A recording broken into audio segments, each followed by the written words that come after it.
pour le procès fictif de Christian Ranucci. Alors, rapidement, que s'est-il passé? Le 3 juin 1974, jour de la Pentecôte, entre 11h05 et 11h20, Maria Dolores Rambla et son petit frère jouent alors en bas de leur immeuble. Un homme, qui a perdu soi-disant son chien, l'enlève. 2 jours après, son corps est retrouvé, mort, 15 coups de couteau, sa carotide déchirée. Le procès a eu lieu évidemment pas aujourd'hui, il y a bien quelques années de cela, a duré 2 jours et a entraîné la condamnation à mort de Christian Ranucci. Aujourd'hui, tout l'enjeu est de savoir si, avec notre droit actuel, il aurait été condamné à la peine maximale. Sans plus tarder, je vais vous présenter les orateurs de ce soir. À l'accusation, pour le ministère public, nous avons la chance, l'immense chance, d'avoir monsieur le juge d'instruction Aurélien Vitrac.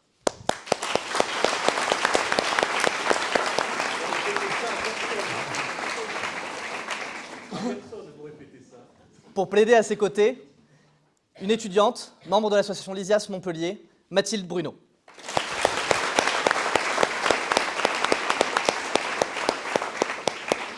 C'est aussi une immense chance. C'est une immense chance aussi. Avocate de la partie civile pour ce soir, mademoiselle Elsa Garçon.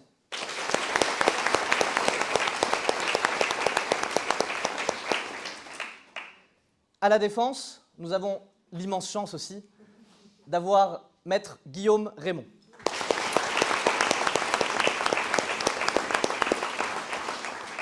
À ses côtés pour plaider, étudiante de la faculté également, membre de l'association Lysias, mademoiselle Clémence Bruel.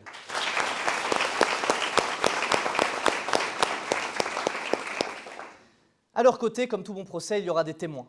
Et j'ai le plaisir de vous présenter monsieur Léni Nicolas et Jules Courcol.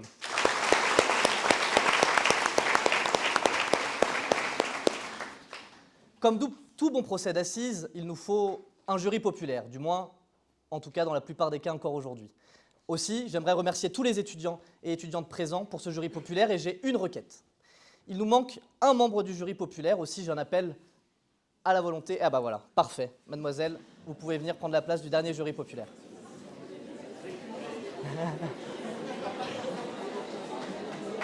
On l'applaudit.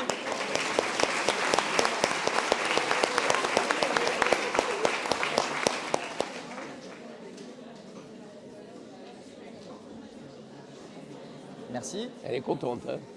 Aux côtés de ce jury populaire, nous avons une cour, mais pas n'importe quelle cour, une cour d'exception.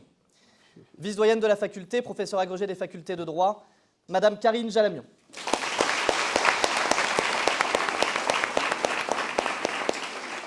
Professeure agrégée de droit pénal, habituée maintenant des procès fictifs de Lysias Montpellier, Madame la professeure Marie-Christine Sordino.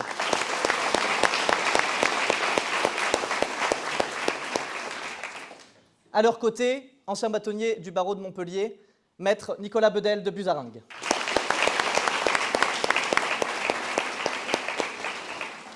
Fraîchement élu aux côtés de maître Maxime Rosier, madame la vice-bâtonnière Iris Christol.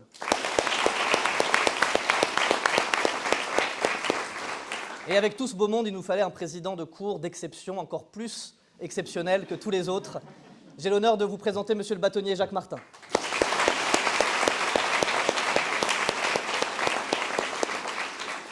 Avant de commencer ce procès, j'invite l'accusé à rentrer, monsieur Christian Ranucci. On ne l'applaudit pas.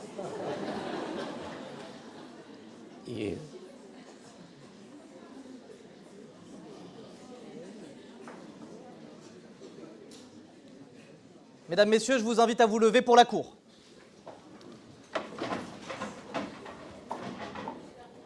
Pas besoin de se lever. Monsieur le Président.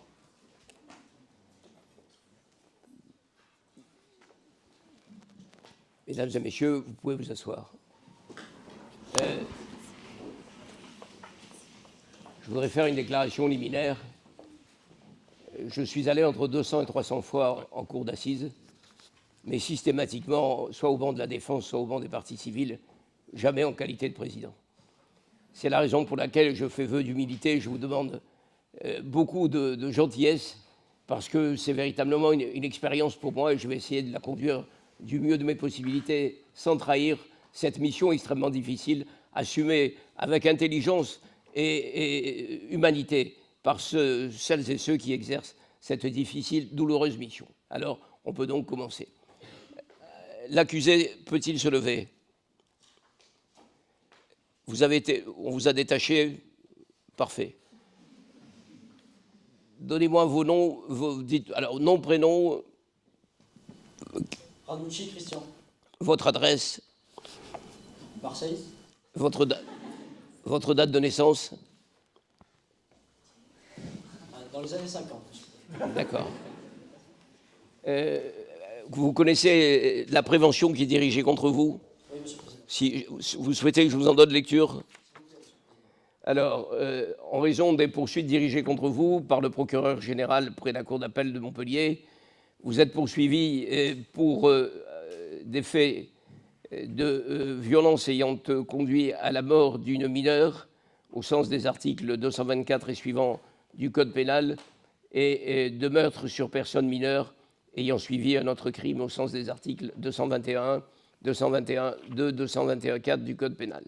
Quelle est votre position par rapport à la prévention dirigée contre vous? Non coupable, monsieur le Président. Non coupable.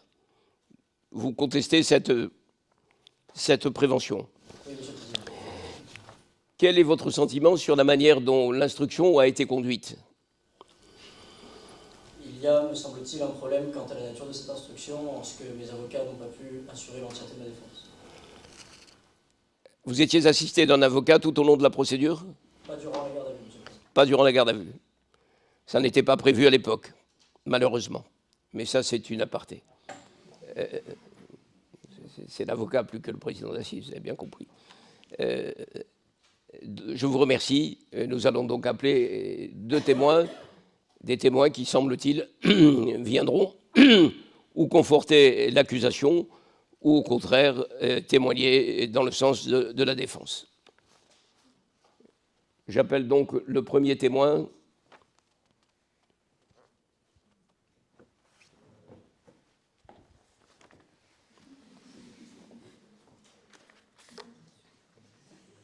Quels sont vos noms, prénoms? Alain Aubert. Alain Aubert. Vous jurez de dire toute la vérité, toute la vérité, rien que la vérité. Vous levez la main droite et vous dites « je le jure ». Je le jure. Merci beaucoup. Qu'avez-vous à déclarer? Monsieur le Président, Mesdames, Messieurs de la Cour, Mesdames, Messieurs du jury, ma place rend mes nuits insupportables avec cette question ritournelle, si seulement j'avais su. Nous sommes que quelques-uns dans cette salle à détenir la vérité, j'en fais partie, je l'assume. Alors mon récit conciliera d'une part ma perception et ma compréhension. Le 3 juin, j'ai d'abord vécu le choc en percevant cette collision sèche.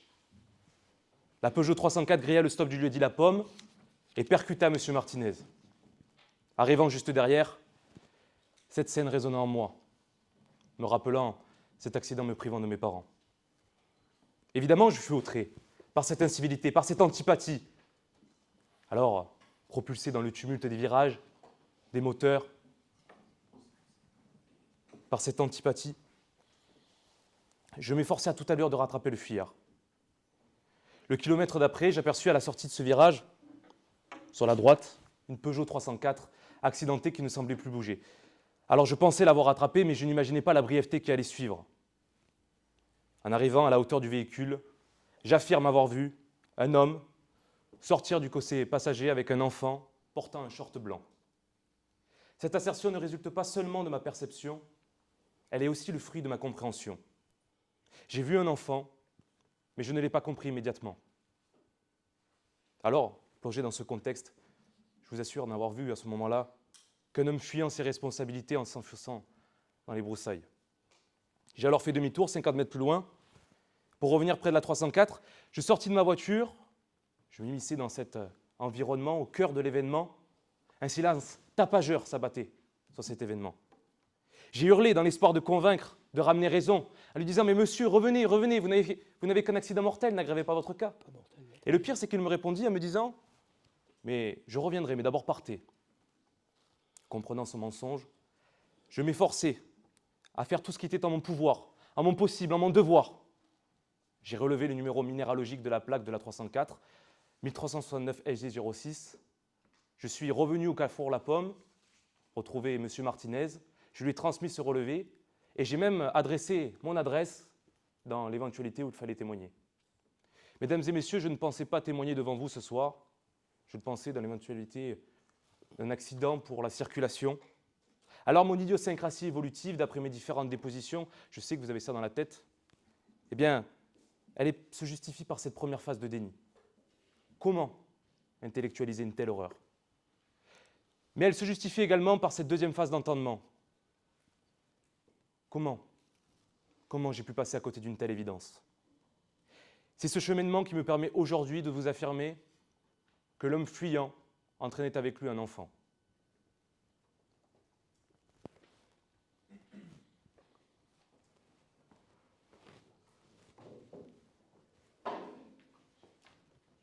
Monsieur Aubert, pour vous, je n'aurai qu'une seule question. Pourquoi n'avez-vous pas reconnu Christian Ranucci au moment du tapissage? Écoutez, je vous invite à prendre une personne au milieu de la salle, de la regarder, que quelques secondes en voiture. Puis vous verrez, on la demande de se mettre de dos, vous verrez que ce n'est pas tâche aisée. En plus, mélanger au milieu de policiers déguisés en suspects, ce n'est pas tâche aisée. Par contre, je l'ai reconnu en confrontation directe avec mon épouse. Et je l'ai reconnu parce que j'ai pu déceler le seul élément corporel que j'avais pu enregistrer à ce moment-là, sa voix. Sa voix et son accent méridional si particulier que vous entendez tant, que vous l'avez entendu juste avant. Alors, à ce moment-là, j'ai su que j'avais en face de moi l'homme que vous me présentiez, qui était un fuyard, qui t'entraînait avec lui un enfant.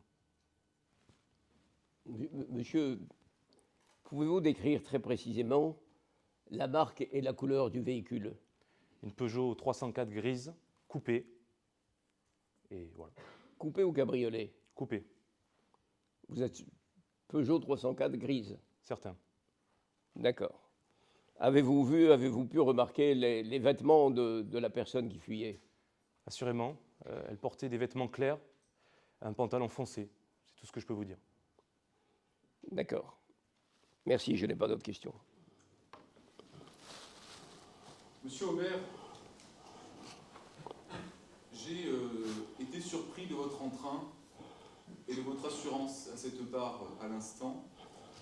Avez-vous bien mesuré ce soir que vous déposez sous serment et que de votre témoignage dépend la liberté d'un homme? Je le mesure.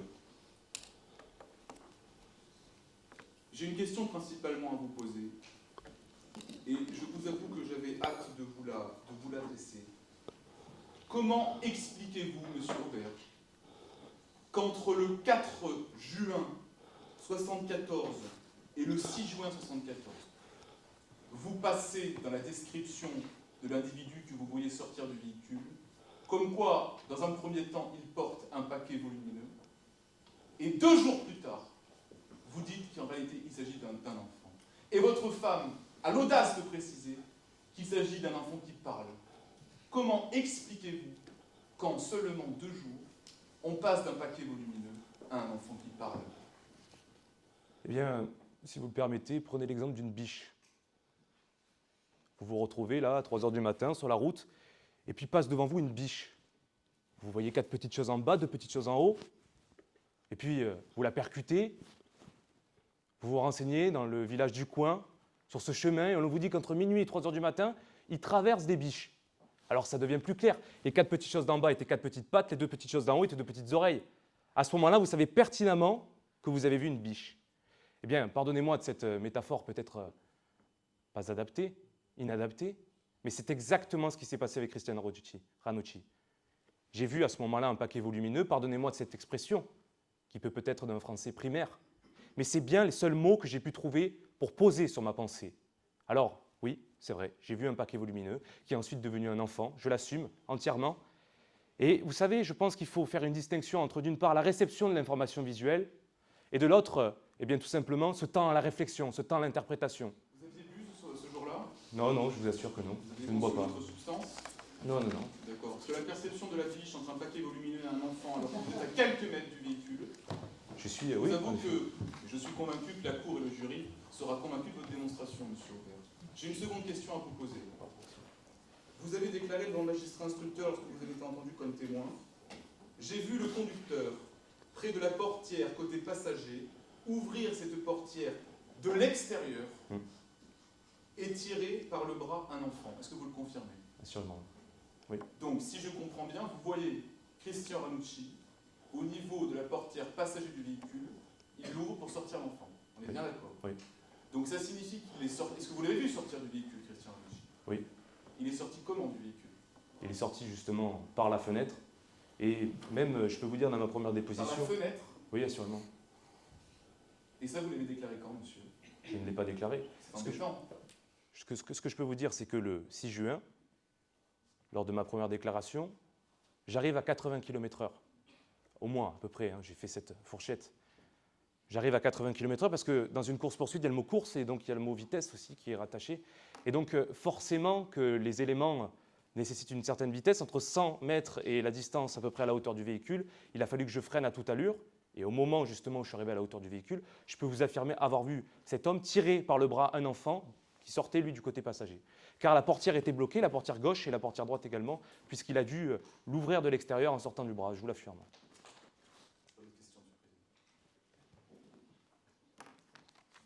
S'il n'y a pas d'autres questions, j'appelle à la barre M. Spinelli.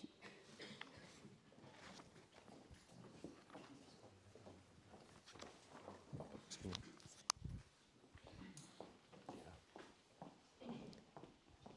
va lui mettre un micro.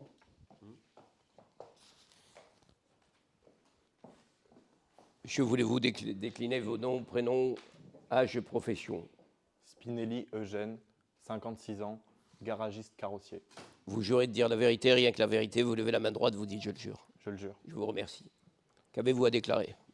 Monsieur le Président, Mesdames et Messieurs de la Cour, je ne suis qu'un simple garagiste et je me retrouve devant une cour d'assises. Je suis un peu démuni, mais je viens vous présenter ce que j'ai déclaré dans mes dépositions durant l'affaire devant les policiers. Je pense de bonne foi avoir assisté à l'enlèvement. Je suis un garagiste carrossier et mon établissement et mon domicile se situent 4 impasse Albé, à Marseille.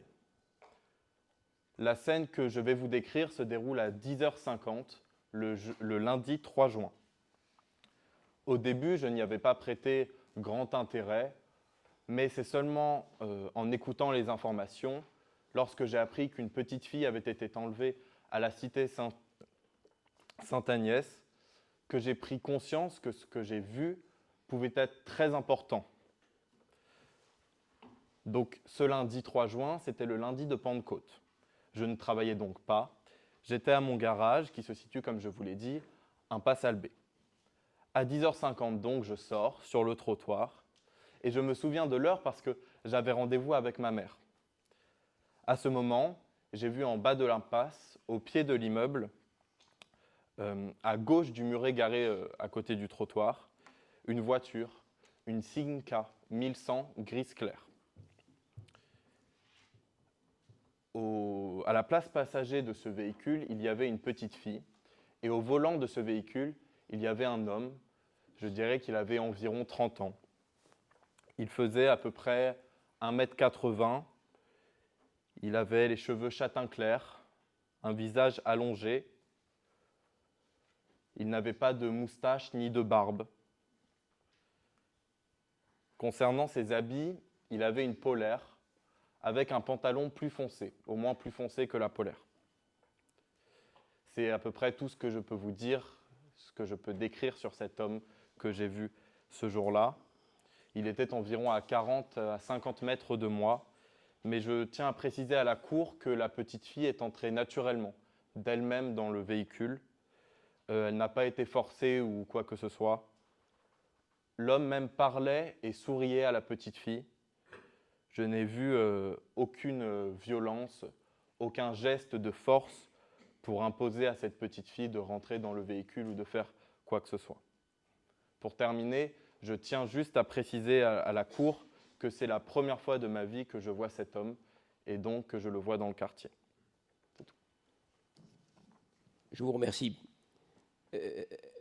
Voulez-vous, s'il vous plaît, nous rappeler la marque et la couleur du véhicule que vous avez vu ce jour-là et qui, selon ce que vous dites, a fait entrer une petite fille dans cette voiture? C'était une Simca 1100 grise.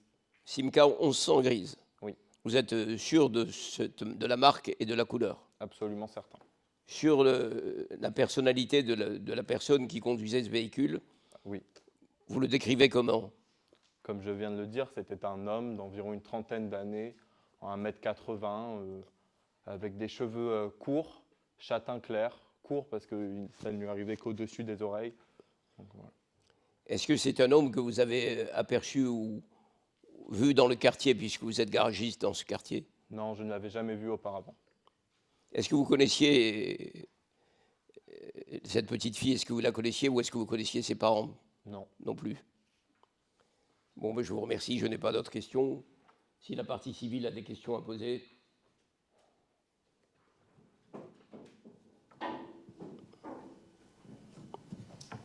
Monsieur Spinelli, vous dites ne pas connaître l'enfant, Maria Dolores. Vous dites également qu'elle est rentrée dans la voiture sans contestation, sans angoisse. Alors, est-ce que vous êtes d'accord pour dire que cet enfant aurait pu être n'importe quelle petite fille de Marseille? Je n'ai pas dit sans angoisse, j'ai juste dit qu'elle n'avait pas été forcée. Et en effet, je ne la connais pas personnellement. Donc il aurait pu en effet s'agir de n'importe quel enfant de Marseille. J'aimerais maintenant qu'on revienne sur le lieu de ce que vous appelez être un enlèvement. Vous décrivez la scène qui se passe donc en bas de l'impasse d'Acre. Vous dites aussi que la voiture de l'homme se trouvait à gauche du trottoir. Or, Jean Rambla, qui est le principal témoin de l'enlèvement, dit que lui, la scène s'était déroulée à un lieu tout autre où vous n'aviez aucune visibilité. Et que de plus, la voiture de l'homme était garée non pas face au trottoir, mais face à 3 garages. Ces différences dans vos 2 dépositions, additionnées à une temporalité plus que contestable, me poussent à vous poser une dernière question.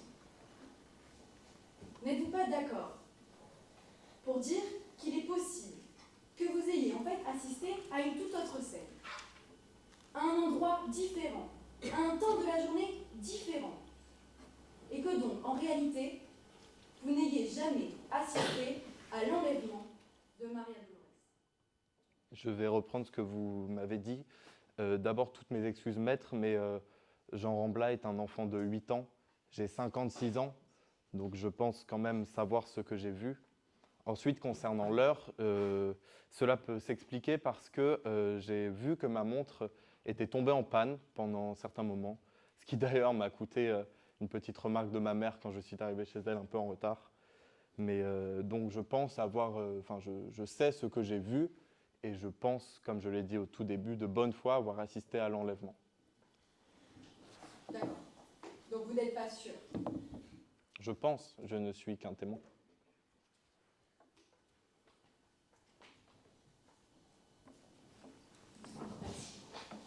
Monsieur, quelles informations est-ce que vous avez entendues avant de témoigner? Je n'ai rien entendu de spécial, maître.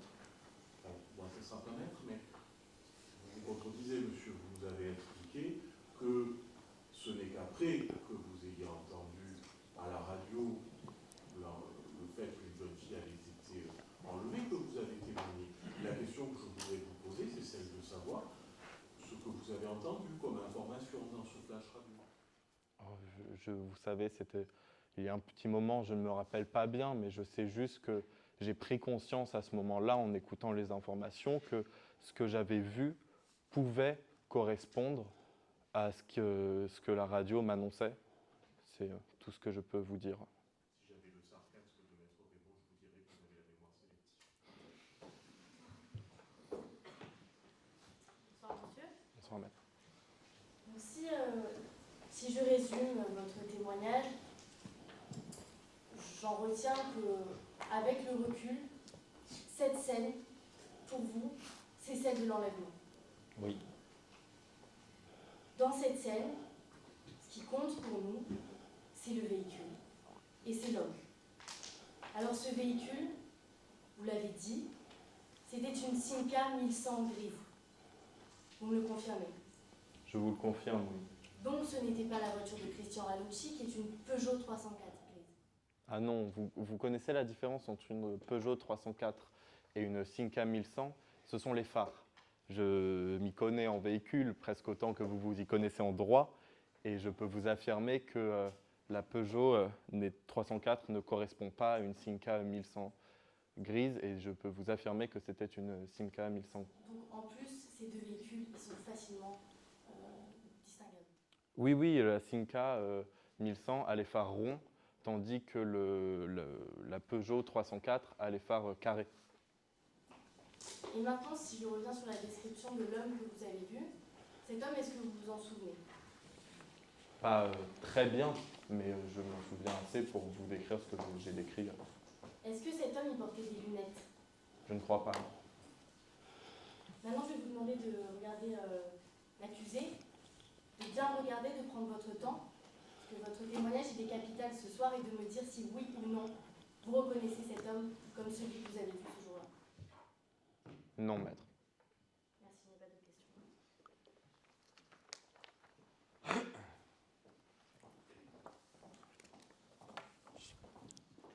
Il n'y a plus de questions à la défense? Pas de question, Monsieur le Président. Y a-t-il parmi les membres de la Cour des questions? Donc, les débats sont clos. La parole est à la partie civile.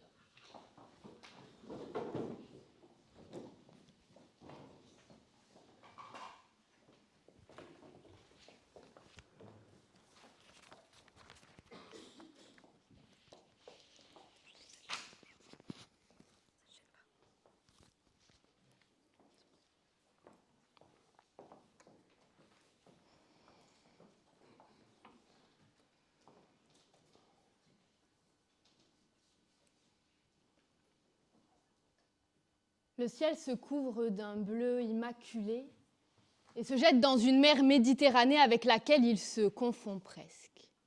Jumelé, ciel et terre ne forment plus qu'un seul et même horizon, scindé en son sein par d'immenses tours d'une blancheur abrupte sur lesquelles se reflète le soleil, source d'une chaleur faisant couler des gouttes de sel sur le front de toute la cité phocéenne. Monsieur le Président, Mesdames, Messieurs de la Cour, éminents membres du jury, imaginez-vous là, ce jeudi de Pentecôte 1974, il est bientôt midi, Maria Dolores Rambla, 8 ans, joue dehors avec son jeune frère Jean, 6 ans. Un homme s'approche en voiture, il leur demande de l'aide, il a perdu son petit chien noir. Jean va partir chercher à pied. Maria Dolores va monter. Elle ne se méfie pas. Après tout, ce monsieur, il est d'ici. Elle l'entend. Il est comme vous, il est comme moi, il a l'accent chantant. Et quand on a 8 ans, ce petit chien, on veut l'aider. On veut le retrouver, le caresser, l'adopter. On veut le sauver, ce petit chien. Alors elle ne se méfie pas. Elle monte. Et c'est la dernière fois que son frère Jean la verra. 2 jours plus tard, le 5 juin 1974, vers 15h45, le corps de Maria Dolores est retrouvé non loin de là, dans une champignonnière, 15 coups de couteau, égorgé à la carotide. Voilà. Le tableau est dressé, aussi macabre soit-il. Alors maintenant, mesdames et messieurs, préparez-vous. Préparez-vous pendant les 50 prochaines minutes, et sûrement bien plus, à assister à la plus terrible des guerres.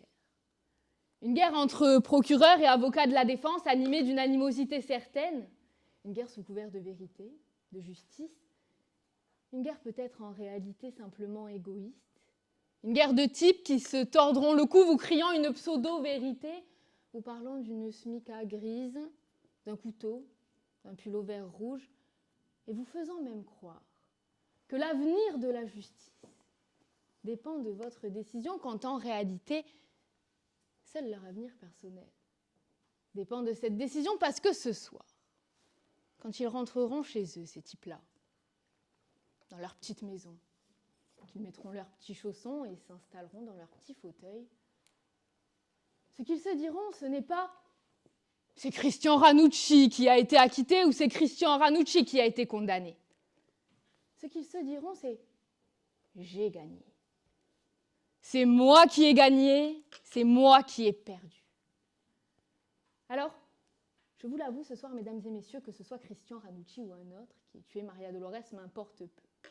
Parce que même si le doute est là, oui, le doute est là, il a avoué, s'est rétracté, certains disent l'avoir vu, d'autres ne sont pas sûrs. S'il y a bien ce soir une chose dont je suis sûre et certaine, c'est que Maria Dolores, elle n'est plus là. Elle n'est plus là et elle ne le sera plus. Alors je n'enlève pas à ce crime toute sa cruauté parce que vous en conviendrez avec moi. Tuer une gamine de 8 ans de 15 coups de couteau, l'égorger à la carotide, ça relève de la folie et de la barbarie. Mais ce soir, mesdames et messieurs, je vous parlerai d'une violence authentique. Je vous parlerai d'une guerre personnelle, de la guerre d'une famille qui, en un instant, a vu sa vie s'effondrer. Le jeudi de Pentecôte 1974, le soleil est aveuglant. Mais dans un éclair, tout s'assombrit pour le père de Maria Dolores Rambla. Il ne dort plus, ne mange plus. Le petit Jean est toujours là, alors il faut faire semblant. Semblant que tout va bien, semblant qu'on est heureux, semblant qu'elle va revenir. Alors dans sa chambre, on ne touche à rien. On espère que demain matin, elle sera là. Mais le lendemain matin, on se réveille et elle n'est pas là. Alors on tourne en rond, on se recouche, on a chaud, on a froid, on essaie de lutter contre cette maladie incurable qui nous ronge, mais on n'y arrive pas. Et on se pose des questions. Des questions qui n'ont pas de réponse. On se demande qui ? On se demande pourquoi ? Puis on se demande pardon. On se dit que ce n'est pas notre faute, que c'est celle des autres, de la société, puis on se dit que ce n'est pas vrai, parce qu'on n'était pas là. On marche dans ses traces et on se dit que c'est là qu'elle est partie, c'est là qu'elle est morte. Et ce type, il se demande si elle pensait à lui. Parce que c'est ça le rôle d'un père. C'est d'être là. Mais un père, il ne l'est pas, enfin il ne l'est plus, mais est-ce qu'il l'a déjà été, un père ? Et puis il se dit que si ce type, il le trouve, il le tuera. Mais non, c'est lui qu'il doit tuer parce qu'il n'était pas là. Et alors pour ne pas l'aider, on lui dira la honte. Mais quelle honte! On lui mettra le rouge aux joues comme un enfant. On lui dira, mais père indigne. Quelle idée de laisser une gamine de 8 ans seule dans la rue. C'était prévisible, presque mérité, c'est ta faute. Tu n'étais pas là. Alors, mesdames et messieurs, que restera-t-il ? Que restera-t-il de cet été-là, si ce n'est la folie d'un homme ? Parce que cet été, il restera. L'hiver viendra sans doute, mais il y a eu la vie, il y a eu la mort, et ce soir, il y a la vie après. Alors, mesdames et messieurs, soyez ce presque arbre en fleurs, ce presque bourgeon, ce presque soleil, soyez cette vie après.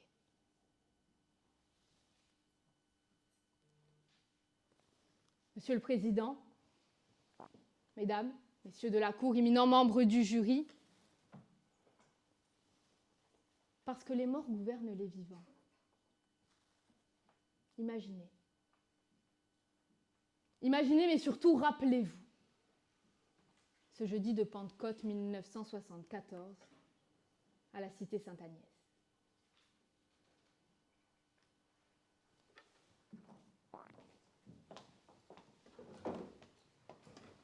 Maître, je vous remercie. La parole est à l'accusation. Monsieur l'avocat général ou Madame l'avocat général.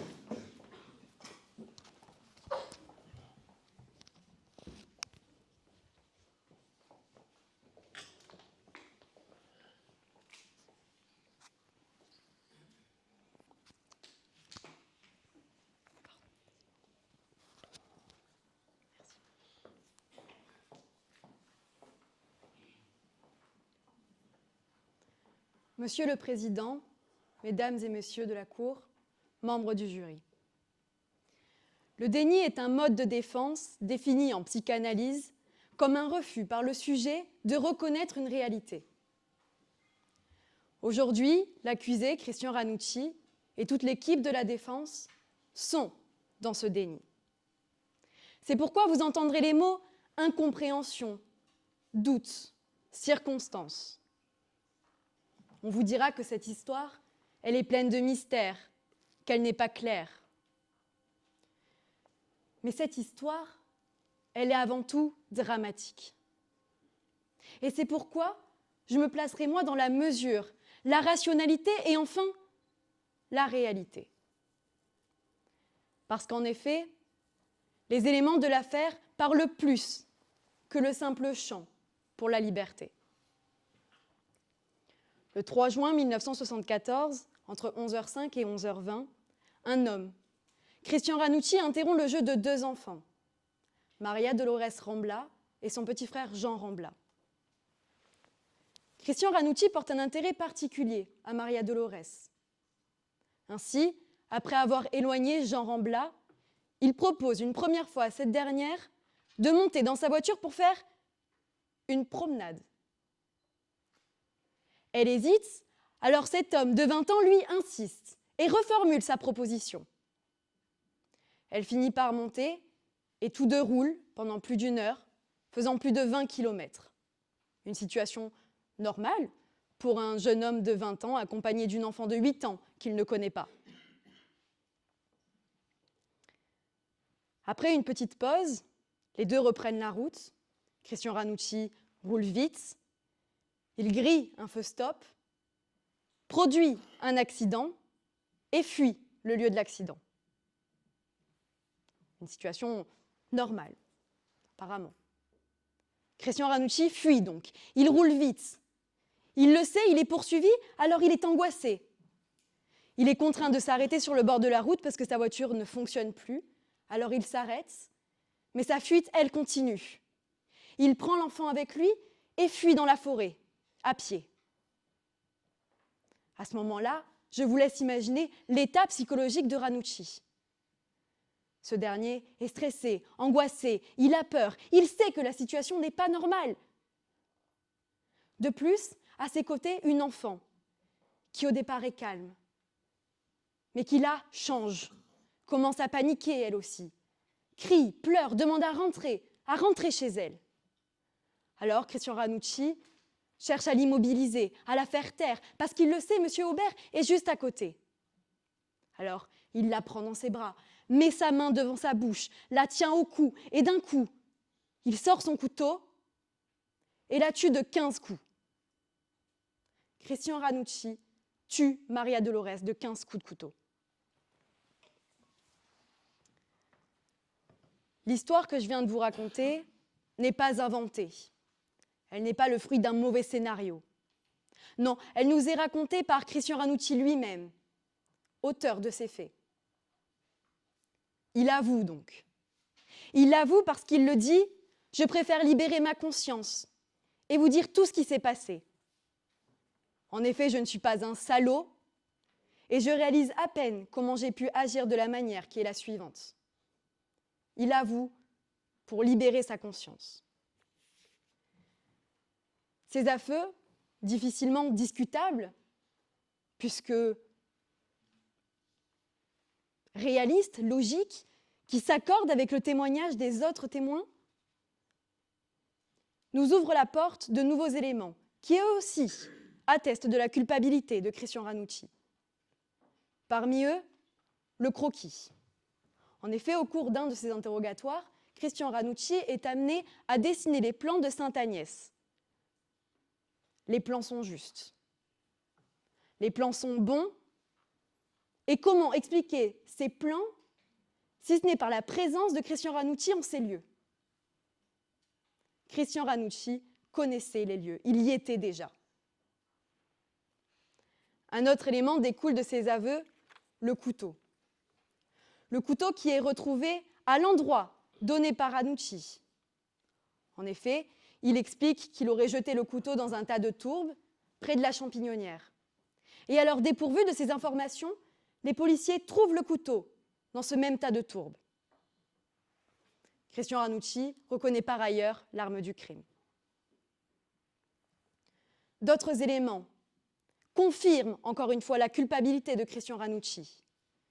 Parmi eux, la description du petit Jean, principal témoin. Il dit avec ses mots d'enfant, l'homme était jeune, aux cheveux noirs, avec un accent du Sud. Je ferai une description tout aussi simple de Christian Ranucci, qui est jeune, puisqu'il a 20 ans, qui a les cheveux bruns et qui vient de Nice. La fuite, maintenant. Comment expliquer ce comportement si déraisonnable, si ce n'est par le fait que Christian Ranucci avait quelque chose à cacher? Pourquoi fuir? Comme le dit M. Aubert, témoin de cet accident, il n'y a pas de dégâts graves.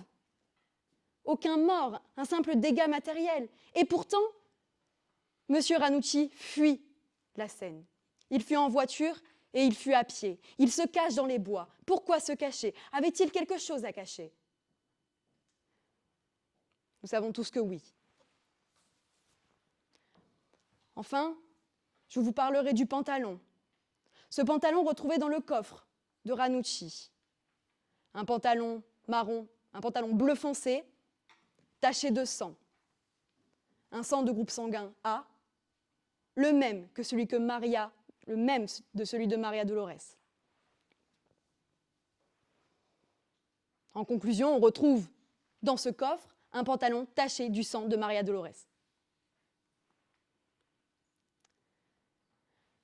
Monsieur le Président, Madame, Messieurs de la Cour, membres du jury, tous les éléments que je viens de vous lister presque académiquement attestent incontestablement de la culpabilité de Christian Ranucci. Ces éléments ne sont pas interprétés, ils sont réels et vérifiés. Et ce soir, en vous lisant les faits, en vous lisant les faits, je vous lis à la réalité. Et bien que cette réalité soit dure à entendre, soit dure à accepter, je vous demande de la regarder pour ce qu'elle est. Je vous demande de regarder cet homme pour ce qu'il est. Et je vous demande d'appliquer le droit tel qu'il doit être appliqué. Accepter la réalité, admettre ce qui nous dérange d'exister, c'est la seule base possible pour espérer agir efficacement. Merci.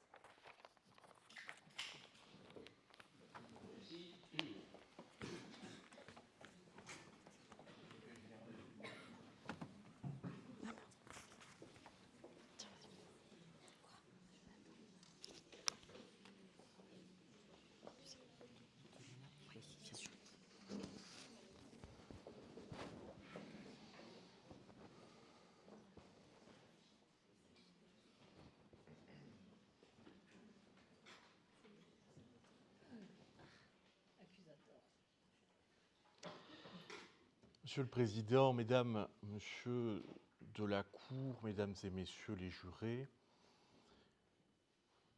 en percevant le regard inquiet, même si je vois que vous essayez peut-être de le dissimuler,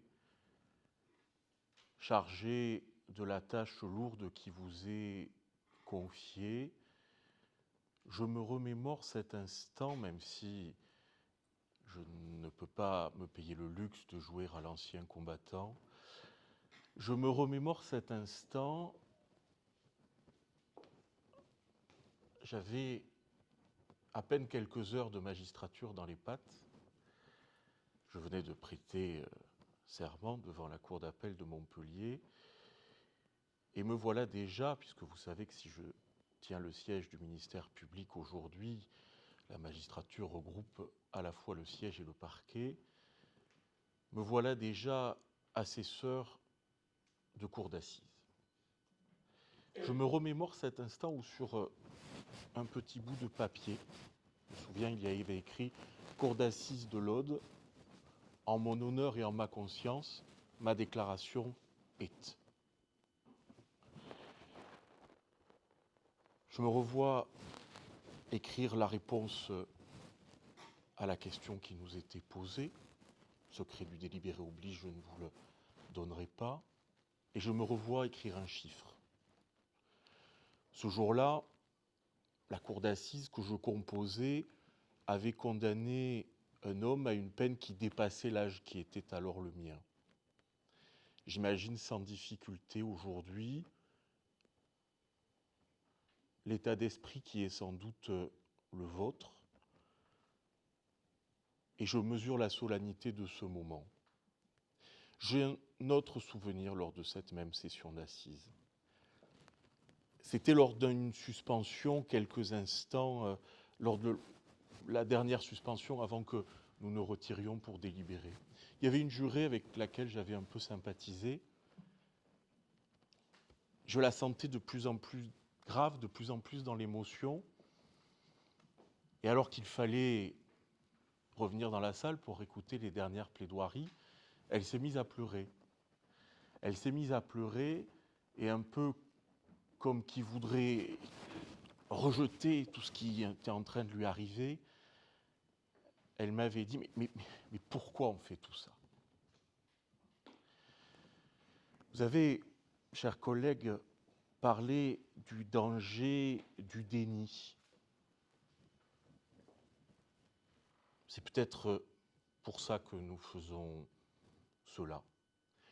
Parce que il s'est passé quelque chose. Parce que notre société a été atteinte en son cœur, dans ses valeurs les plus cardinales, parce qu'il s'est passé quelque chose de grave, parce que des âmes sont dans la peine, parce qu'un homme a franchi des barrières sociales qui devraient être infranchissables, il nous faut répondre. Jadis, on coupait les êtres en deux. Sommes-nous moins ou plus cruels que nos pères? Je ne saurais pas vraiment répondre à cette question. Il n'y a plus de guillotine, il y a des rats dans les maisons d'arrêt. Mais il faut bien répondre. Il faut bien que nous apportions une réponse pour continuer à vivre ensemble. Dans quelques instants, vous entendrez les plaidoiries qui seront celles de la défense et vous les écouterez avec attention parce que vous avez conscience de la charge qui est la vôtre. Je suppose que c'est Maître Raymond qui fermera le bal et sans doute exalté de se voir le temps d'un soir libéré de l'état d'asservissement dans lequel vous le maintenez, Monsieur le Président, il vous livrera une plaidoirie à son image, c'est-à-dire une plaidoirie trop parfaite. Il vous prendra les détails les plus insignifiants, il vous réécrira l'histoire, il vous donnera l'impression de la rigueur, sauf qu'en réalité, la vérité judiciaire, c'est de l'impressionnisme. Si vous êtes trop près du tableau, vous ne voyez rien. Nous ne sommes pas dans un épisode d'une série télé où, en l'espace de quelques minutes, c'est là que je vois que, même si je suis bien jeune, je vieillis, puisque quand j'étais enfant, la série durait 1h30, maintenant on est à 45 minutes, on vous donne à la fin de l'épisode, par un petit flashback, ce qui s'est exactement passé. C'est le Cluedo, hein, c'est le colonel Moutarde dans la salle de bain avec le chandelier. Et on vous fait croire que ça pourrait être comme ça dans la réalité. Sauf que ce n'est pas comme ça que les choses se passent dans la réalité. Sauf que nous sommes soumis aux aléas du témoignage humain. Je vais m'arrêter là-dessus un instant. Vous en avez eu un exemple, vous avez eu 2 témoins avec leur bonne foi respective qui sont venus vous livrer leur vérité. La défense vous dira, et elle aura raison, que alors que l'on s'acharne sur ce pauvre Ranucci, qui ne pouvait pas porter le pull au vert rouge qu'on a retrouvé sur la scène de crime, sur la scène de crime un petit peu en amont, puisque ce n'était pas à sa taille, j'y reviendrai, alors qu'on s'acharne sur cet homme-là, 2, 3 personnes auraient vu des enlèvements ou des tentatives d'enlèvement par un individu porteur d'un pull vert rouge. Ah, il en est poussé comme des champignons, des individus porteurs d'un pull vert rouge. Si demain, on fait passer un appel à témoins et que l'on décrit l'individu que je suis, grand, brun, des lunettes, de la barbe, un physique avantageux, quoique légèrement enrobé, vous en trouverez qui seront capables de dire m'avoir vu alors qu'ils auront croisé Maître Raymond. C'est ça. Je ne sais pas pour qui ce sera le plus désagréable d'ailleurs. C'est ça la réalité du témoignage humain. C'est ça la réalité du témoignage humain. Alors, il est gentil le petit garagiste, hein, mais il a entendu à la radio il y a un enlèvement. Et il se dit, ah mais oui, mais attends, j'ai vu une fille avec un mec dans une voiture, on a parlé de Simcamille. C'était une Simcamille, on verra tout à l'heure que ce n'est pas du tout une Simcamille, hein, et il se refait son film. Un peu comme ceux qui se sont vus, qui se sont réveillés et qui ont vu un peu partout des hommes au pull vert rouge qui enlevaient des enfants. Le pull vert rouge, c'est un fantasme. C'est de la littérature, c'est du journalisme. Il faut faire attention au témoignage humain. J'en viens à ce pull vert rouge et je vais concéder tout de suite quelque chose. Je n'explique pas la présence du pull vert rouge quelques dizaines de mètres avant le lieu où on a découvert le corps. Je ne l'explique pas. Vous en tirerez les conséquences. Si vous considérez que cette présence est significative absolument de ce que la personne qui aurait enlevé et tué Maria Dolores de peut-être M. Ranucci, vous en tirerez les conséquences. Moi, je ne le pense pas. Je pense que ça fait partie des choses qu'on retrouve malheureusement souvent dans les vraies affaires, dans la vraie vie. Il y a quelques détails qu'on ne s'explique pas, mais qui ne sont pas en soi significatifs. Est-ce que ça a été laissé par quelqu'un d'autre? Est-ce que ça a été laissé par quelqu'un qui était même dans l'équipe de recherche? Alors on vous dira que le chien l'a reniflé un peu avant de trouver le corps, mais enfin, il le renifle et puis le corps, il est quelques mètres plus loin. Donc de toute façon, le chien, il serait allé.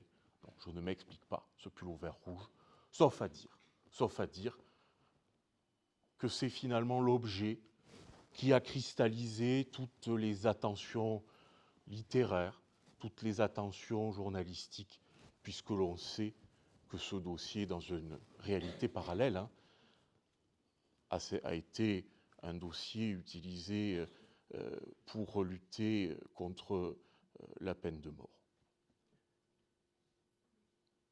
Alors, vous allez vous dire, il est bien gentil d'essayer de nous expliquer que tous les détails qui ne vont pas dans son sens ne sont pas significatifs, mais où sont les preuves? L'accident est une vérité. C'est une vérité qui est inéluctable. Christian Ranucci a eu un accident. Christian Ranucci a eu un accident, on le sait, parce qu'on sait que le véhicule a été endommagé. On a trouvé les victimes hein, de l'accident et les témoins, M. Aubert qui est venu et Mme Aubert qui le voient repartir ensuite. Donc l'accident est une vérité. Le délit de fuite est une vérité. Il le reconnaîtra, lui aussi. Alors pourquoi fuit-il d'ailleurs? Première question. Pourquoi est-ce qu'il fuit? Et pourquoi est-ce qu'il s'arrête au bout d'un moment quand il comprend que le véhicule est tellement endommagé que ça ne va pas lui permettre d'aller bien loin?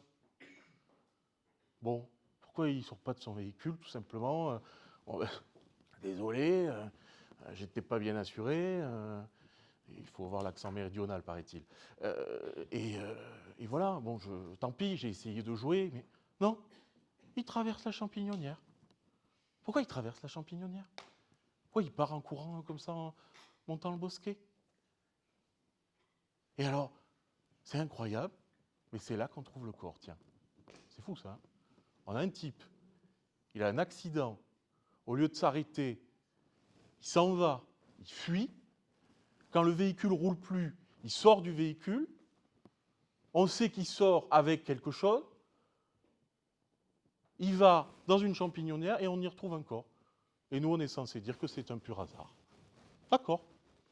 Et alors, le hasard va plus loin, puisque une fois qu'il a reconnu les faits, il va nous dire qu'il y a un couteau. Eh bien, figurez-vous, c'est fou. Hein. Mais bon, il y a du doute. Hein. C'est fou parce que le couteau, on le retrouve. Et il reconnaît, c'est bien mon couteau. Alors, il va falloir qu'on m'explique. Hein. Pourquoi le mec qui s'est enfui parce qu'il n'était pas bien assuré, ou pour je ne sais quelle raison, va traverser une champignonnière, et puis ensuite, en attendant le dépanneur, il s'ennuie, il a enterré son couteau. C'est pas ça le bénéfice du doute. Hein. Là, vous nous prenez pour des imbéciles. Puis il y a ces aveux. Alors moi, je veux bien qu'on les balaye d'un revers de la main en expliquant qu'il n'y avait pas d'avocat en garde à vue. L'avocat est indispensable. Je ne peux pas me permettre de dire le contraire. Madame la vice-bâtonnière est présente ce soir. L'avocat est indispensable. Ce qui est vrai, il fait gagner un temps fou souvent. Mais enfin quand même, ces aveux ont une mine de détails. Pour des aveux extorqués, il va nous expliquer précisément l'histoire du chien, l'histoire du petit frère, il va nous dire par quelle rue il est passé. Bon, c'est les gendarmes qui ont dû le... D'accord, qui l'ont extorqué. Puis après, il arrive pour l'interrogatoire de première comparution, devant le juge d'instruction. Et bien là, il raconte encore une fois la même chose. Ah oui, mais parce qu'il devait être choqué de la garde à vue, qu'il arrive devant le juge d'instruction, où il a le droit à un avocat quand même, hein, devant le juge d'instruction, même en 1974. Et il réitère ses aveux. Et puis après, quelques jours plus tard, il voit l'un des premiers experts, psychiatre. Et à cet expert, il réitère ses aveux. Et quels aveux? Je n'ai pas compris ce qui s'est passé, déclare-t-il. J'avais décidé de partir en week-end. Je n'avais pas de but précis, j'étais seul. Je suis passé un peu partout. La première nuit, j'ai couché à Salerne dans la voiture. Je voulais voir du pays. Il y a une rivière à Salerne. Ensuite, je me suis dirigé vers Aix. Et avant d'y revenir, j'ai pris des petites routes, Aix à Marseille. Puis je me suis dit, tiens, je vais dire bonjour à un copain. J'ai garé la voiture et essayé de trouver un coin. J'ai aperçu des enfants et là, j'ai envie de balader deux enfants, une petite fille et un petit garçon. J'ai pris avec moi la petite fille. Je comptais me balader 1 heure. Puis on a continué à rouler. À un moment donné, la fillette m'a dit qu'elle voulait rentrer car elle avait faim. Je lui ai dit que nous allions rentrer. Puis il y a eu le stop, une voiture m'est rentrée dedans. J'ai accéléré car j'avais reçu le choc. La portière était enfoncée, j'ai accéléré. Je sentais que j'étais poursuivi. J'ai dit à la fillette de descendre. Je l'ai aidée à monter le talus avec moi. Il y avait des buissons. À ce moment-là, elle s'est mise à crier. Je l'ai empêchée de crier. En la prenant par le cou, je ne sais pas trop. L'expert écrit à cet instant du récit, l'inculpé marque une certaine pause et son visage exprime le trouble, les mots venant alors par de courtes phrases. Oui, j'ai dû la frapper, je l'ai frappée, j'ai cogné la tête par terre, puis j'ai utilisé un couteau automatique que j'avais depuis 1 an. J'ai trouvé des branchages, je suis allé très loin, j'ai changé la roue, je me suis embourbé, etc., etc., etc. Je me souviens de ce qui s'est passé. Je n'ai pas perdu la mémoire, seulement j'arrive pas à admettre. Ce sont vos mots, monsieur Ranucci. Je n'ai pas perdu la mémoire, seulement je n'arrive pas à admettre. Et ce qui est intéressant dans la manière dont ces aveux s'envolent, c'est qu'on n'a pas quelqu'un qui, après avoir vu son avocat, écrit au juge d'instruction pour dire non, non, j'ai été malmené, ce n'est pas la vérité. On va avoir un revirement par petits bouts, puisqu'on va passer par une espèce d'éclipse mémorielle, une amnésie. Mais l'amnésie, au début, elle n'est que partielle, puisque lorsqu'il va voir ensuite l'autre expert psychiatre, il va se souvenir de toute la phase d'enlèvement, Ah oui, oui, je me souviens, je t'enlève, etc. Ah, puis après, pour le meurtre, je ne sais plus. Je ne me souviens plus. Oui, mais enfin, bon, si vous l'enlevez, que vous l'amenez dans la champignonnière et qu'on la retrouve morte de plusieurs coups de couteau dans la champignonnière et qu'elle a été tuée avec votre couteau, bon, moi je veux bien, hein, bénéfice du doute, hein. Mais là, c'est plus du doute, c'est du scepticisme. C'est du nihilisme, là. Et il y a un mot intéressant qu'il va utiliser avec les experts psychiatres. Souvent intéressant ce que disent les mises en cause auprès des experts. Non, on leur a rappelé qu'ils avaient le droit de se taire. Il dit, je ne me souviens pas trop, en tout cas, la version officielle, c'est que, l'expert Marc Sick, la version officielle, laquelle? Celle qu'il vous est plus facile d'admettre?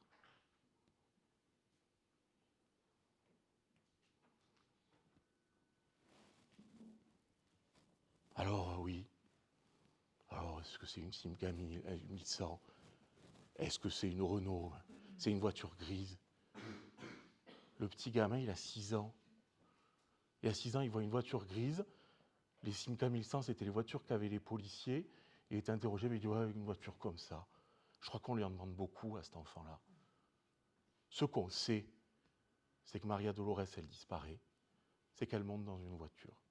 C'est que celui-ci a un accident. Il se réfugie dans des champignonnières. C'est là qu'on retrouve le corps. Le corps, il est tué avec son couteau. Il a avoué les faits devant les policiers, devant le magistrat instructeur, devant l'expert psychiatre. Ces rétractations, elles sont utilitaires. En réalité, ce crime, vous ne pouvez pas l'assumer, monsieur Ranucci. Les éclairages que nous apportent les expertises sont intéressants. C'est intéressant de voir aussi comme vous étiez assez intéressé par les enfants. Il y a celle que vous avez amenée dans un parking, vous donnez des bonbons. Il y en a un autre, une personnalité immature. On sent qu'il y a des choses qui vous travaillent. Vous n'êtes pas dans le passage à l'acte, mais ça vous travaille. Vous êtes en errance. Vous êtes tenté.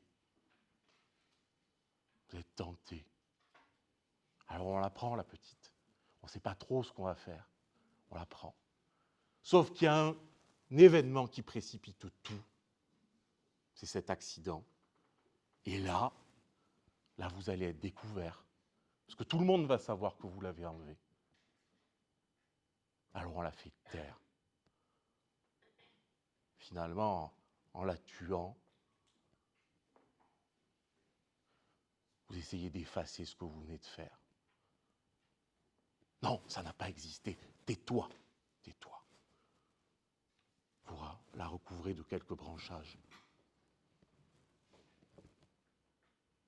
Parce que vous avez peut-être encore une once de sens moral. Monsieur le Président, Mesdames, Messieurs de la Cour, Mesdames et Messieurs les jurés, qu'est-ce qu'il faut faire? Qu'est-ce qu'il faut faire de Christian Ranucci? C'est difficile de juger justement quelqu'un qui est dans le déni, quelqu'un qui ne nous aide pas à comprendre comment est-ce qu'il est passé à l'acte. Il faut être intelligent pour deux, il faut essayer de se mettre à sa place, il faut essayer de comprendre. Ce n'est pas parce qu'il conteste les faits qu'il n'a pas le droit à ce que ces juges individualisent la peine qu'il convient de lui infliger. Il a 20 ans, Christian Ranucci. Il a 20 ans. Il a la personnalité qui a été décrite par les experts. Pas de pathologie psychiatrique, pas de névrose franche, une grosse immaturité, une impulsivité, des difficultés à gérer les émotions, les pulsions émotionnelles. Il n'y a pas perversion franchement marquée. Et la conviction qui est la mienne, c'est que ce passage à l'acte meurtrier, il s'explique parce qu'il s'est lui-même enfermé dans un moment où il allait être découvert. Je ne sais pas si le criminel né existe, si le meurtrier né existe. Je choquerai peut-être en le disant, mais je ne pense pas que Christian Ranucci soit un meurtrier né. Il a sa personnalité, il a fait ce qu'il a fait, ça l'a amené là où il est. Je ne serai pas de ceux qui vous diront qu'un jeune homme de 20 ans est irrécupérable, surtout avec sa personnalité. Les faits sont gravissimes. Alors, je vous invite avec moi à emprunter ce chemin de crête entre la fermeté et l'humanité. Je vous invite à prononcer une peine qui sanctionne, mais qui laisse un avenir possible tout en continuant à protéger la société. Je requiers à l'encontre de Christian Ranucci une peine de 30 années de réclusion criminelle. Je requiers que vous disiez que cette peine sera assortie à hauteur des 2/3, c'est-à-dire de 20 années, d'une période de sûreté. Je requiers le prononcé d'un suivi socio-judiciaire dont, à titre exceptionnel et par décision spéciale, je vous demande de dire qu'il sera sans limitation de durée, avec injonction de soins, afin que nous puissions le suivre et continuer à le traiter tant qu'il en aura besoin pour qu'il ne demeure pas un danger pour l'avenir.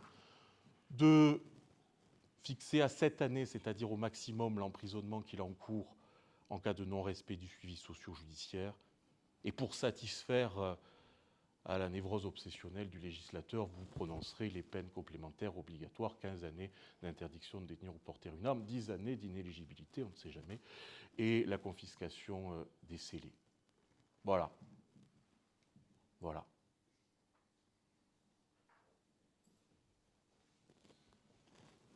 Merci, monsieur l'avocat général. La parole est à la défense dans l'ordre qui vous plaira.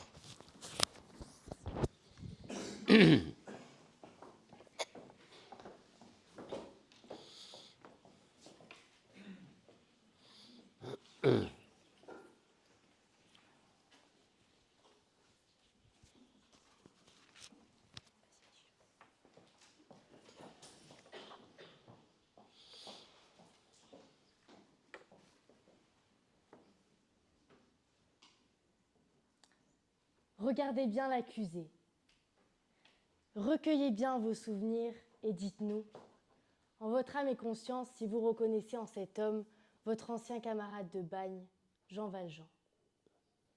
Oui, Monsieur le Président, c'est moi qui l'ai reconnu en premier et je persiste, cet homme est Jean Valjean. Monsieur le Président, Mesdames et Messieurs de la Cour, Mesdames et Messieurs les jurés, dans cette scène que vous reconnaissez sans doute, le véritable coupable était assis au fond de la cour d'assises, il s'est levé et il a rendu son honneur à l'accusé.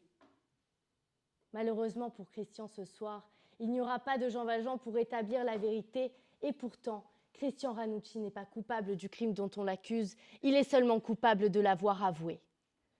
Alors vous me direz sans doute que c'est impossible, tant avouer un crime que l'on n'a pas commis semble insensé, et en réalité je vous comprends. Ces aveux ancrent en vous une certitude de culpabilité qui vous rend presque sourd à toute contradiction. Mais c'est le moment d'écouter. Sinon, que sont les mots d'avocat si vous n'entendez pas que Christian Ranucci s'est rétracté après avoir avoué? Alors finalement, l'avenir de ce jeune homme qui tient en votre décision se heurte à 2 questions. D'abord, comment Christian Ranucci a-t-il pu avouer alors qu'il était innocent? Et comment a-t-il pu avouer avec autant de détails, allant même jusqu'à préciser l'emplacement du couteau? Alors d'abord, pourquoi avouer? Pourquoi s'accuser? Cela semble complètement contre nature. Et pourtant, il n'est pas difficile pour moi de vous prouver que parmi vous, dans la même situation que lui, celle d'un jeune homme innocent que l'on accuse, que l'on plonge dans l'abîme, que l'on rend monstre, eh bien certains auraient agi exactement comme lui. Et plus précisément, une étude américaine nous précise que 20 à 25% des personnes qui par la suite ont été innocentées par des preuves matérielles avaient initialement donné de faux aveux. Cela signifie donc que parmi vous, 2 à 3 auraient pu se trouver dans la même situation que Christian aujourd'hui. Mais alors, pourquoi auriez-vous avoué? Selon Sol Cassin, un expert international en matière d'interrogatoire, vous auriez avoué en raison de votre jeune âge, de votre fragilité et des techniques classiques d'interrogatoire qui sont employées par la police. Cela constitue donc 3 facteurs qui vont pousser une personne innocente à passer aux aveux. Alors d'abord, concernant le jeune âge, je me tourne particulièrement vers vous, mesdames et messieurs les jurés. N'y voyez aucun affront. Chère cour, il se trouve que les personnes comme vous, comme moi, et comme Christian, puisque nous avons plus ou moins le même âge, eh bien nous avons tendance à avouer beaucoup plus facilement. Le deuxième critère, c'est celui de la fragilité. Alors ce n'est peut-être pas votre cas, je vous le souhaite, vous êtes sûrement infaillible, mais incontestablement pour Christian, cette fragilité, elle existe. D'abord, elle existe parce qu'il a manqué d'une figure paternelle, son père l'ayant abandonné très jeune. Et en réalité, il aurait mieux valu que cette figure paternelle, elle n'existe pas du tout, puisque le seul souvenir qu'elle lui en a laissé, c'est d'un père violent envers sa mère. Ensuite, Christian, il est marqué d'une grande instabilité. Il a connu beaucoup de déménagements quand il était jeune, des changements d'établissement scolaire incessants qui ont fait de lui, et je citerai à ce titre le rapport d'expertise des psychiatres, un élève très moyen, assez effacé, indécis, timide, émotif et assez renfermé. Finalement, Christian, il est un peu chétif. Il n'a pas vraiment grandi.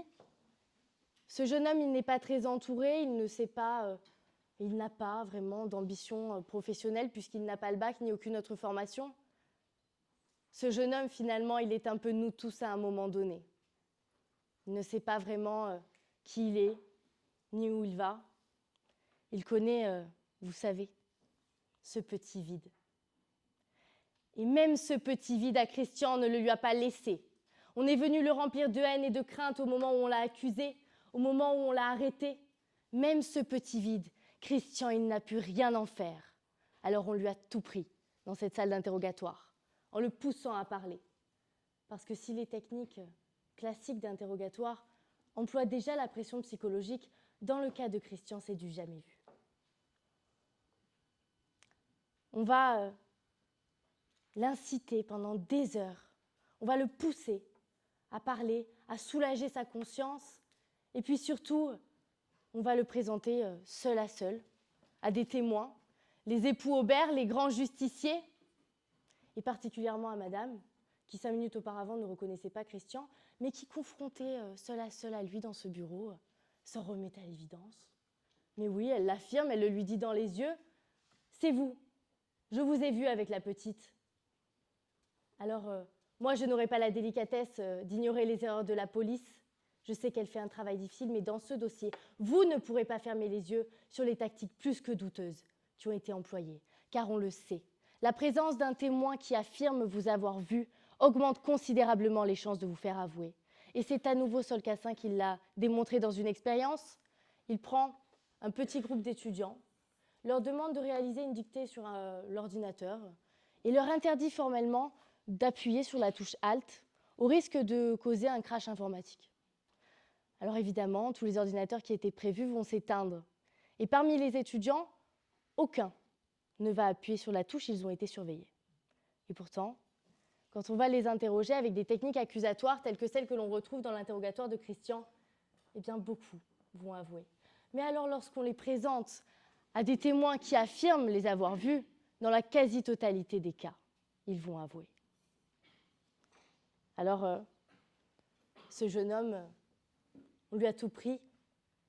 Vous l'aurez compris, fragilité, jeune âge et pression psychologique, tous les éléments que l'on retrouve dans ce dossier et qui sont donc les 3 facteurs qui l'ont poussé à avouer. Mais je voudrais que vous compreniez maintenant pourquoi il a avoué. Il a avoué parce que seul, sans avocat, Avec une police insistante, c'était sa seule porte de sortie. C'était le seul moyen que ces 18 heures d'enfer finissent. Et Patrick Dills, qui à 16 ans a été condamné pour le meurtre de 2 jeunes enfants, qui avait avoué et qui a par la suite été innocenté, le dit lui-même. Quand on lui demande « Mais pourquoi vous avez avoué? Vous étiez innocent ?» Il répond « Je voulais juste rentrer chez moi. » Mesdames et messieurs, c'est le moment pour Christian Ranucci d'enfin rentrer chez lui. Malheureusement, pour Christian, et au risque de heurter les parties adverses, je vais le dire, dans ce dossier, il n'y a pas une, mais 2 victimes. Parce que Christian aussi s'est retrouvé au mauvais endroit, au mauvais moment, et même à plusieurs moments, il le dit lui-même, il aurait suffi d'un clou sur la route, j'aurais crevé un pneu, et le stop, l'accident et toutes ses conséquences n'auraient pas existé. Le juge d'instruction, Pierre Michel, qui a clôturé cette instruction, avait confié au procureur adjoint, et c'est d'ailleurs une belle démonstration de la présomption d'innocence dans ce dossier, « C'est un dossier de merde, mais il est coupable. » Eh bien moi, au contraire, je vous dirais que c'est un dossier de merde, mais qu'il est innocent, et ce malgré la précision de ses déclarations. Vous l'avez entendu, Christian, il a été très précis. Mais une étude démontre de 2010 que 95% des faux aveux présentent des faits très précis sur les crimes, mais des éléments évidemment uniquement connus par la police. Parce qu'un interrogatoire, ce n'est rien de plus qu'une discussion où la police oriente ses questions, montre des photos, des lieux des faits, de la victime aussi parfois. Et la police va même aller jusqu'à orienter les informations pour les utiliser et les retranscrire de manière mensongère dans les PV. Je vous citerai à ce titre un exemple réel et précis, celui d'un interrogatoire où la police demande à un accusé combien y avait-il de pièces au rez-de-chaussée. L'accusé répond « Je ne sais pas ». La police insiste et reprend « Vous savez bien qu'il y en avait 2 ». L'accusé répond « Oui ». Ce qu'il est retranscrit dans ce PV, c'est que l'accusé a dit qu'il y avait 2 pièces au rez-de-chaussée.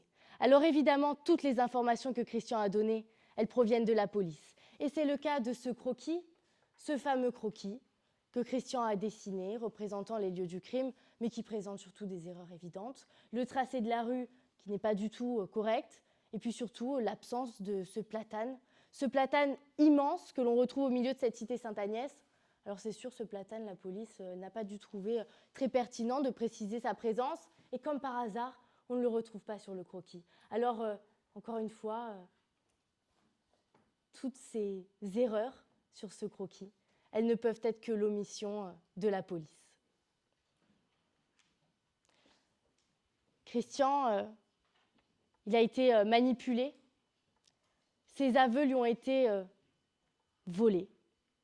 Et à cet instant où tout s'effondrait pour lui, à cet instant où le commissaire Alessandra se pavanait à la télévision en disant « L'accusé a finalement consenti à dire la vérité ».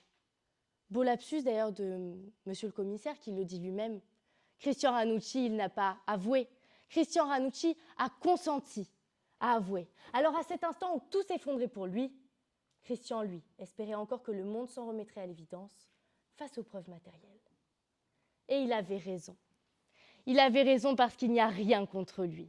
Rien. Quoi, quelques gouttes de sang sur un pantalon qui sont du même groupe sanguin que celui de la victime, mais qui sont aussi du même groupe sanguin que Christian lui-même. Et je rappelle que Christian a été victime d'un accident de voiture si violent que la portière avant gauche de son véhicule en a été bloquée. N'est-il pas possible qu'il se soit blessé? Et la petite Maria Dolores, elle a été massacrée. Massacrée. 15 coups de couteau et la carotide sectionnée, et on vous expose que quelques gouttes de sang font de lui un coupable. Mais mesdames et messieurs, soyons sérieux. Lorsque la carotide est sectionnée, le sang peut jaillir du coup de 15 cm à la verticale, de 46 cm à l'horizontale. Alors non, non, ce n'est pas quelques gouttes de sang que l'on aurait retrouvées sur le pantalon de Christian Ranucci. Et vos doutes vont enfin aller vers ce couteau, ce fameux couteau. Et là, je me demande de quelle audace ou de quelle imprudence il faut faire preuve pour parler dans 2 réquisitoires différents de ce couteau. Alors effectivement, Christian a décrit l'emplacement de ce couteau, c'est retranscrit dans le PV, mais déjà vous pourriez en douter puisque je vous l'ai démontré, les PV peuvent facilement être orientés et je doute personnellement, pour ne pas dire que je suis convaincue, que Christian n'a jamais parlé de ce tas de tourbe. Mais surtout, le PV qui résume les caractéristiques de ce couteau a été rédigé par la police à 17h30. Le couteau a été retrouvé à 19h25. Les recherches du couteau n'avaient même pas débuté lorsque la police a rédigé un PV accusant réception de ce couteau. Alors si vous pouvez répondre à cette question, je me rassois. Comment la police marseillaise a-t-elle pu décrire les caractéristiques d'un couteau qu'elle n'avait pas encore trouvé? Ce couteau, il n'existe pas. C'est un faux, je n'ai pas peur de le dire. Il a été confectionné par la police marseillaise parce qu'il fallait que Christian Ranucci soit coupable. Monsieur le Président, Mesdames et Messieurs de la Cour, Mesdames et Messieurs les jurés, depuis le début, personne ne l'a écouté, personne ne l'a cru, et il le dit lui-même, il l'écrit à sa mère. Toute cette histoire était comme écrite. Tout s'est déroulé sans que toi, ni moi, n'y puissions rien. Alors, c'est le moment de dire stop, c'est le moment d'arrêter cet enfer qui a commencé dans cette salle d'interrogatoire. C'est le moment d'admettre que des erreurs ont été faites, que la présomption d'innocence n'a jamais été respectée, et surtout que Christian a servi de coupable idéal pour servir la thèse de l'accusation.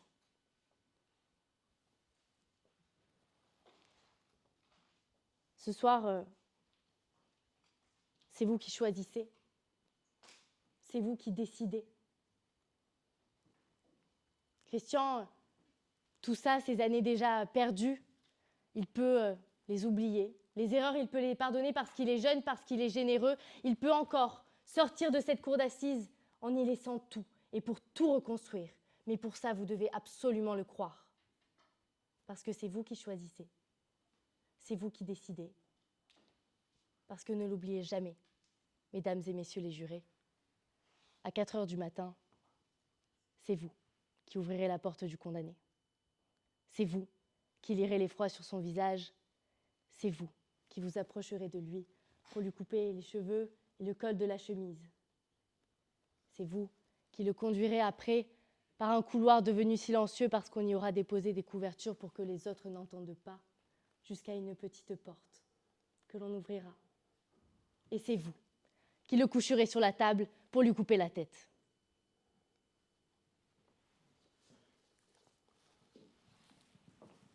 Maître, je vous remercie. La parole est à Maître Raymond.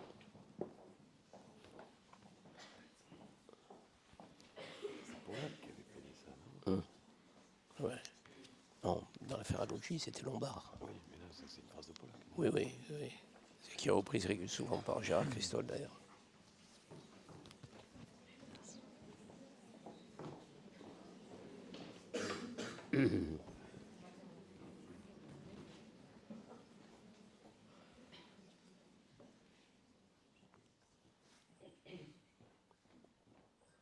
Monsieur le Président, Mesdames, Messieurs de la Cour, Mesdames, Messieurs les jurés, ce soir, on vous demande la mort civile d'un homme. Ce soir, on vous demande d'enfermer celui-ci dans les ténèbres du désespoir. Ce soir, on vous demande, et peut-être plus grave encore, de condamner Christian Ranucci du chef du pire crime qui puisse exister, le meurtre d'un enfant. Au fondement de quoi? De l'impressionnisme. Alors ce soir, Mesdames, Messieurs les jurés, vous n'avez pas droit à la médiocrité, à l'à peu près, à la nonchalance, à l'inattention. Parce que ce soir, que vous soyez boulanger, juriste, chef d'entreprise, banquier, qu'importe, ce soir vous êtes juge. Et vous allez juger de la vie d'un homme. Alors ce soir, vous n'avez pas le droit de vous tromper. Non, consoeur, je ne viens pas faire la guerre. Je viens quêter, comme le disait Pollack, l'honneur et la liberté. Il n'y aura pas ce soir de gagnant, ni de perdant, parce qu'il restera le malheur.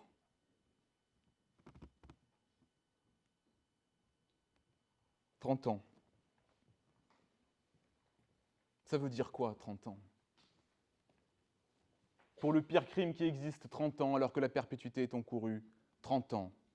Ça veut dire quoi, 30 ans?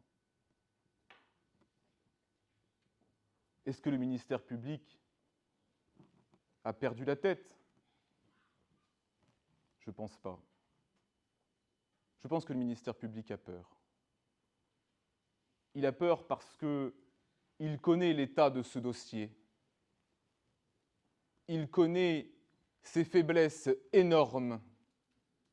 Et il a peur de votre verdict parce qu'il sait que ce soir l'acquittement est en jeu. Alors qu'est-ce que l'on fait? Au lieu de prendre son courage à deux mains, au lieu de porter les intérêts de la société que pourtant vous représentez ce soir, on marchande la justice, on marchande la liberté d'un homme. Alors moi, j'aimerais que l'on fasse une rapide synthèse de ce dossier ensemble. Qu'est-ce que l'on sait dans ce dossier? On sait que Christian Ranucci est propriétaire d'un coupé 404 Peugeot. On sait qu'il a eu, au carrefour de la Pomme, un accrochage. On sait qu'il a pris la fuite. Et on sait qu'on a retrouvé ce véhicule dans la Champignonnière. C'est tout ce que l'on sait. Alors tout à l'heure, on vous a dit, mais pourquoi il a fui? Il a fui parce qu'il y avait ce délit de fuite. Est-ce la première fois, monsieur l'avocat général, que vous poursuivez des délits de fuite? Et pourtant, tous les prévenus avaient-ils massacré un enfant?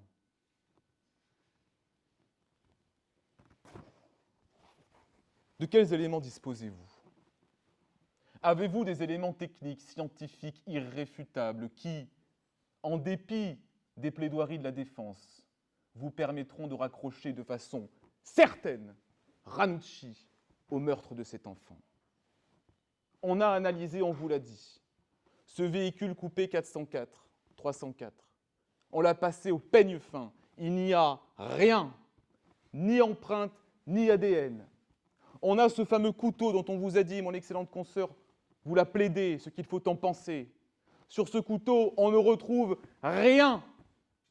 Et on a ensuite ce fameux pantalon où on essaye de vous dire, et c'est quand même incroyable, que les quelques gouttes de sang qu'on a retrouvées dessus, quelques gouttes de sang, c'est le procès-verbal qui le dit, pourraient correspondre à la section d'une artère carotide. On a l'audace de vous le requérir ce soir. La voiture, le couteau, le pantalon. Et c'est tout. Et c'est tout.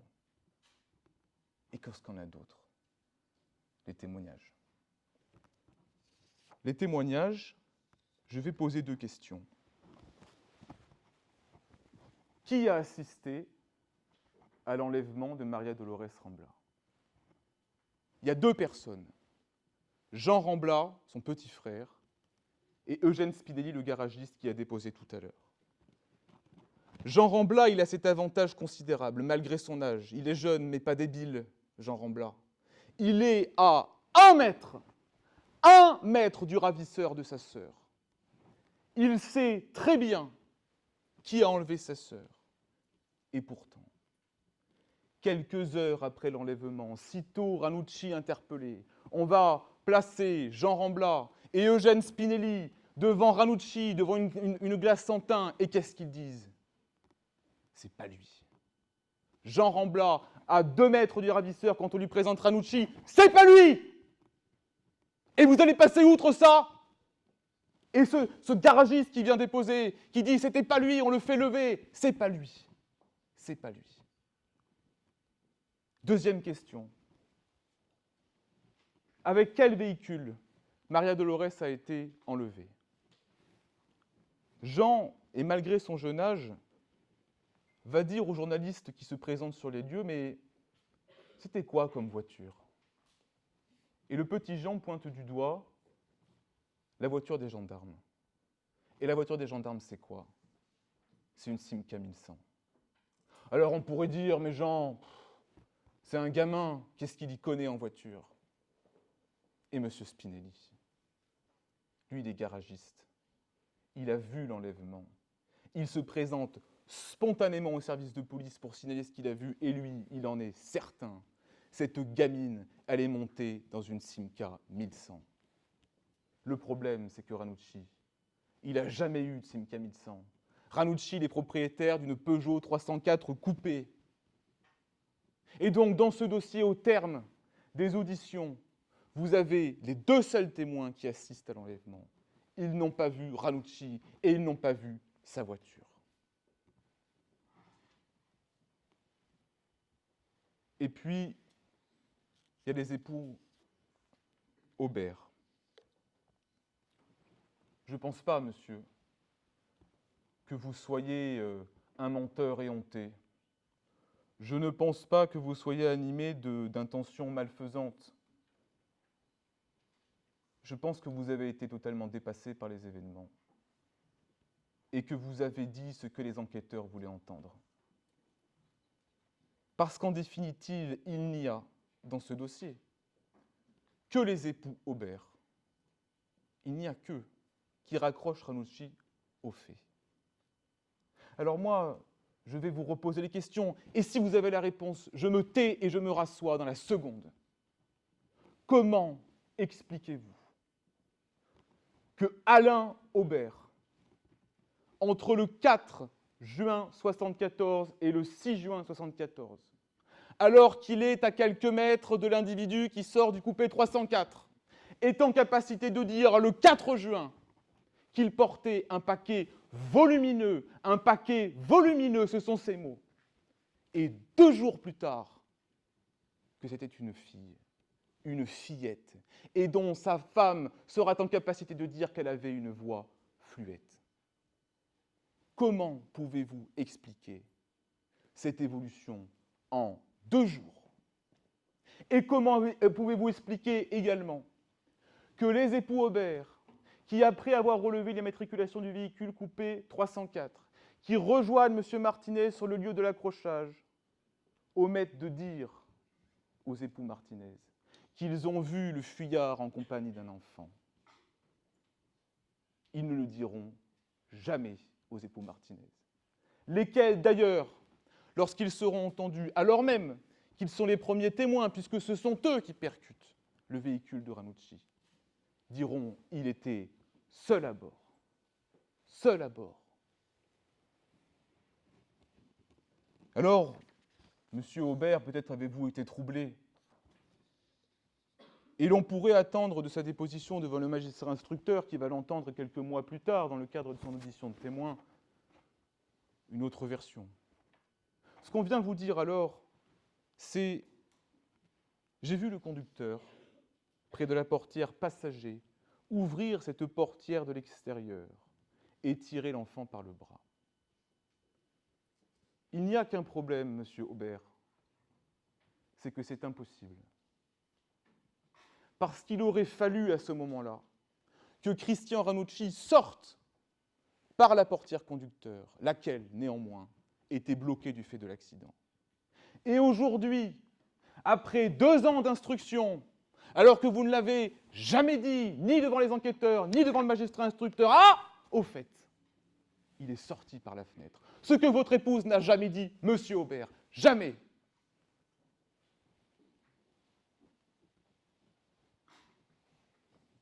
Et puis, peut-être, mais le plus terrifiant, c'est que les époux Aubert qui sont présentés par l'accusation comme les témoins de la couronne, on va présenter Ranucci devant une glace sans teint.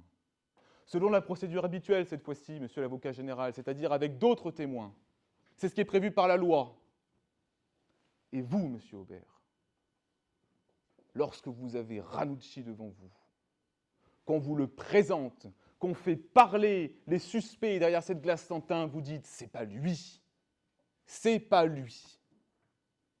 Et qu'est-ce que font les enquêteurs? Parce qu'il fallait que ça soit Ranucci. Alors on va mettre Ranucci seul, ce que l'on ne fait jamais, jamais. On met Ranucci seul, et là, monsieur Aubert, parce que ce que c'est qu'on attend de vous, c'est lui. Alors que 2 secondes avant, il ne le reconnaît pas. Parce qu'on a fabriqué et les aveux et des témoignages dans ce dossier. Alors qu'est-ce qui s'est passé, monsieur Aubert? Monsieur l'avocat général, tout à l'heure, vous faisiez observer que peut-être monsieur Spinelli avait entendu ce flash info à la radio. Mais je pense que c'est pareil pour vous. Je pense que c'est pareil pour vous. Parce que vous avez tellement voulu aider, et je vous comprends, cette petite qui avait disparu. Et on a tellement attendu de vous que vous ayez reconnu Ranucci que vous l'avez dit. C'est aussi triste et pitoyable que ça. Et puis, une question qui est complètement passée à côté des débats, c'est le mobile. Qu'est-ce qui aurait poussé, dans ce contexte-là, Ranucci, à enlever et à massacrer une gamine, une fillette? Selon moi, il y a 2 options. Soit vous avez face à vous un individu pédophile, attirance paraphile, qui vient enlever cet enfant pour la violer. Soit vous avez un individu qui va chercher à la massacrer et à la tuer. Qui est Ranucci? Ranucci, c'est un gamin aussi. Il a 20 ans. Il a évolué dans un cadre familial marqué, certes, et les experts le diront, par la violence du père. C'est un gamin, je le dis, parce que c'est un jeune homme qui est immature et qui, je pense, n'a jamais grandi. Il vit chez sa mère, vous avez trouvé un petit boulot, vous vendez, au moment de votre interpellation, des climatiseurs. Voilà qui est Ranucci. Il n'y a aucun antécédent judiciaire. Son casier judiciaire est néant. Il n'a aucune interpellation pour de la pédopornographie, pour de l'exhibitionnisme, pour des infractions qui normalement constituent le socle avant le passage à l'acte. Rien au dossier. Et puis vous avez l'expertise psychiatrique qui a tant inspiré monsieur l'avocat général. Les experts psychiatres, que nous disent-ils? Il n'y a pas de psychose. Il n'y a pas de paranoïa, il n'y a pas de schizophrénie, il n'y a pas de psychose. Il n'y a pas non plus de structure névrotique, nous disent les experts. Il n'est pas hystérique, il n'est pas névrosé, il n'est pas phobique, il n'y a rien. Il n'y a aucun trouble. C'est-à-dire que sur un plan médico-légal, psychiatrique, il n'y a rien dans la structure de la personnalité de M. Ranucci qui puisse expliquer un passage à l'acte. Alors, parce que c'est quand même embêtant, on va chercher. Et on va se lancer dans des espèces de théories. Et on nous explique dans le rapport d'expertise, je ne dénature pas les dires de l'expert, que parce que Ranucci aurait aidé sa mère à donner à manger aux enfants qu'elle gardait, alors peut-être que de façon inconsciente, il aurait eu une attirance pédophile. C'est là-dessus qu'on vient s'affirmer. Et ensuite qu'on nous dit, et en fait, que peut-être il aurait enlevé cet enfant pour la violer. Et parce que cet enfant, et vous l'avez dit, monsieur l'avocat général, dans cette espèce de science-fiction que vous avez lancée, qu'elle criait un peu trop, qu'elle était réfractaire, alors il la tue. Alors moi, je veux bien que l'on puisse discuter, élaborer, penser comme on le fait aujourd'hui. Mais le problème, c'est qu'on n'est pas dans un colloque. Aujourd'hui, on ne fait pas de la criminologie. Aujourd'hui, on est aux assises. Et aujourd'hui, ce soir, mesdames, messieurs les jurés, monsieur le président, mesdames, messieurs de la Cour, vous allez décider de la vie d'un homme. On ne fait pas de la science-fiction ce soir, on juge un homme. Alors, les théories qui sont celles du ministère public et des experts avant lui ne valent rien si vous n'avez pas d'éléments pour fonder une culpabilité. Comment on peut expliquer ce rapport? Et je vais vous dire, page 2 du rapport d'expertise psychiatrique, page 2. Le 3 juin 1974, Ranucci Christian enlevé la jeune Rambla Marie-Dolores, âgée de 8 ans, et, après avoir parcouru un long trajet en voiture et à la suite d'une banale collision qui provoquait sa poursuite, l'entraîner dans les buissons et lui porter des coups mortels. C'est dire à quel point l'expert, en rédigeant son rapport et en accomplissant sa mission, est parti du postulat que Ranucci était coupable.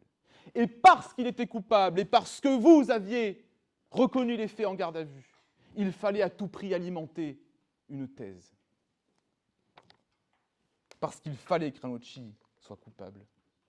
Parce qu'on n'a pas voulu chercher ailleurs, parce que et le préfet, et les ministres, et le procureur de la République appelaient les enquêteurs. Parce qu'il fallait mettre une tête, une photo sur les journaux pour dire « c'est lui qui a tué cette gamine ». Il fallait quelqu'un absolument, parce que qu'est-ce qu'on allait faire sinon? Et c'est tellement parlant d'ailleurs que la photo qui est en tête de ce dossier, c'est celle-là. C'est celle-là. Ranucci, entouré de 2 gendarmes menottés. C'est le coupable idéal. C'est celui qu'on vous livre ce soir. C'est ça la version du ministère public, parce qu'il fallait à tout prix avoir un coupable. Alors on nous dit, mais vous êtes dans le déni. Mais dans le déni de quoi? Vous, monsieur l'avocat général, vous êtes dans le déni de justice. Parce que la pire injustice que l'on peut faire à Maria Dolores, c'est celle-là, c'est de renoncer à la vérité, c'est de participer à cette escroquerie intellectuelle et judiciaire dont vous êtes coupables, mesdames et messieurs les avocats généraux. Et pourtant, il y a ce pull au vert rouge. Qu'est-ce qu'on sait de ce pull au vert rouge? On sait qu'il a été retrouvé immaculé dans la champignonnière qui est à 2 pas du lieu du crime. Immaculé pourquoi? Parce que dans cette champignonnière, si l'on laisse un vêtement ne serait-ce que quelques heures, on retrouve immédiatement des moisissures dessus. Donc ce pull, il vient d'être déposé. On sait aussi que ce pull est directement lié au crime, parce que lorsque le chien policier vient le renifler, il amène immédiatement les enquêteurs au corps de Maria Dolores. Ce pull, il est directement lié au crime. On sait aussi que ce pull, ça ne peut pas être celui de Christian Ranucci, parce qu'il est 10 fois trop grand pour vous. On sait aussi que Christian Ranucci ne porte jamais de rouge, et on est même allé jusqu'à fouiller sa garde-robe pour s'en assurer. Sa mère le dit, il porte jamais de rouge, c'est établi au dossier, il n'a jamais porté de rouge, malgré tous les témoins qu'on a pu entendre. Et qu'est-ce qu'on vous dit du côté du ministère public? Mais moi, je ne l'explique pas. C'est embêtant, monsieur l'avocat général, que vous ne puissiez pas l'expliquer. C'est quand même très embêtant. C'est quand même très embêtant quand l'on sait que entre le 31 mai et le 1er juin, c'est-à-dire quelques jours à peine avant l'enlèvement de Maria Dolores, un individu conduisant une Simca 1100, porteur d'un pull-over rouge, par 2 fois s'est présenté dans une cité voisine de celle où a été enlevée Maria Dolores et a cherché par 2 fois à enlever des petites filles. Ça n'est pas une stratégie de la défense, parce que 2 personnes, Janine Mattei et M. Martel, tous les 2 se sont présentés auprès des services de police pour signaler ces faits de façon spontanée. Ça n'est pas ma conseillère ou moi-même qui leur ont demandé de se présenter, c'est eux qui sont allés directement déposer plainte pour dire « mais faites quelque chose, il y a un taré avec un pull-over rouge et une Simca 1100 qui essaie d'enlever des gamines ». Alors bien sûr, que font les enquêteurs? Eh bien, forcément, il y a un lien. Et le commissaire Cubanes, qui se présente directement devant les services de la presse en disant « la corrélation que l'on peut faire entre les 2 affaires semble confirmer autre chose. L'assassin a agi avec préméditation ». C'est dire à quel point les services de police eux-mêmes étaient convaincus d'un lien entre Maria Dolores et ce cinglé au pull-over rouge. Alors on va essayer de raccrocher Ranucci, forcément. Il n'y a qu'un problème. C'est qu'entre le 31 mai et le 1er juin, l'épisode du pull-over rouge, Ranucci, il n'est pas là. Il est à Nice. Et lorsqu'on présente Ranucci devant Janine Mattei et M. Martel, ils ne le reconnaissent pas. Alors qu'est-ce qu'on fait? On est quand même bien embêtés là. Eh bien on va disjoindre. On va faire supprimer ces procès-verbaux du dossier et ils continueront leur enquête plus loin. Et ça n'est que grâce à la sagacité de ma consoeur qui, en parlant au parloir, je crois, avec Madame Mattei, que celle-ci fera le lien. Et qu'on pourra ce soir vous le dire, qu'il y avait cet homme au pull-over rouge qui, au même endroit, avec la voiture Simca, reconnue par le garagiste et par Jean, a essayé d'enlever une des gamines quelques jours avant. Et ça n'était pas Ranucci.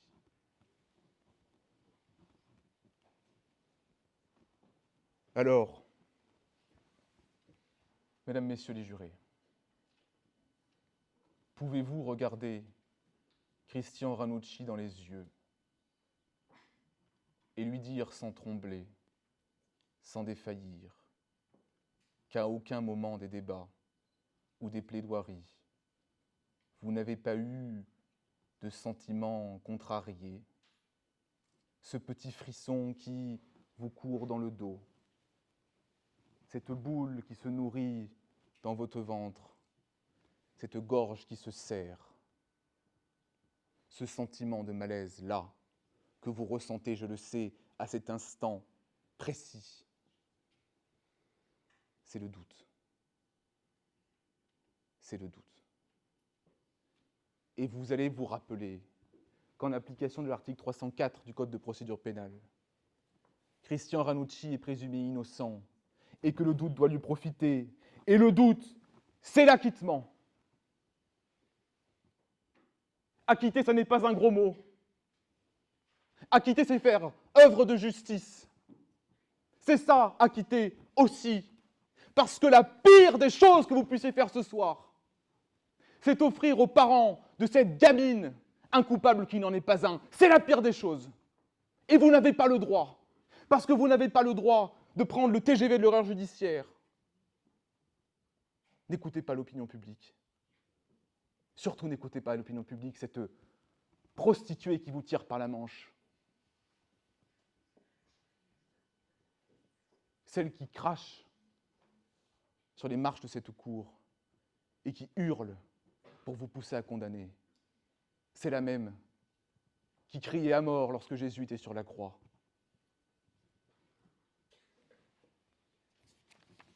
Et si, par l'impossible, et j'en termine ainsi, vous condamnez Christian Ranucci, le temps passera, et dans 10 ans, 15 ans, 20 ans, 30 ans, on prouvera qu'il était innocent, et alors vous serez seul à supporter le poids de la honte. Et l'opinion publique qui ce soir vous pousse à condamner fera de vous, demain, les architectes de l'erreur judiciaire. Alors ce soir, vous allez juger. Lorsque vous vous retirerez délibéré, je vous invite à garder cette question en tête. Et si c'était vous?